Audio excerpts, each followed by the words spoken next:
জুলাই সনদ এর আইনি ভিত্তির মাধ্যমে আমরা নির্বাচন, যেটা গণপরিষদ নির্বাচন অংশগ্রহণ করতে চাই।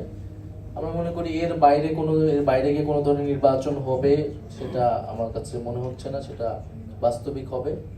এবং আমরা প্রথম থেকে কিন্তু নির্বাচনের তারিখ নিয়ে আমরা কখনোই পক্ষ বিপক্ষ করি নাই। আমরা শুধু বলেছি সংস্কারের নিশ্চয়তা এবং বিচারের নিশ্চয়তা নিয়ে যদি ডিসেম্বরেও নির্বাচন হয় সেটাতেও আমাদের আপত্তি নাই।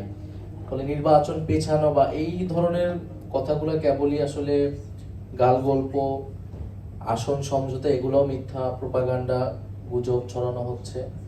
আমরা নির্বাচনে অংশগ্রহণ, সেখানে সফলতা লাভ বা সেগুলোর থেকে আমাদের কাছে সবচেয়ে গুরুত্বপূর্ণ হচ্ছে সংস্কার।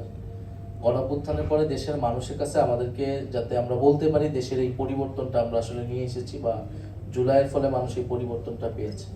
ফলে সংস্কারটাই আমাদের প্রধান এজেন্ডা। সংস্কারের পরেই আমরা নির্বাচন নিয়ে ভাববো।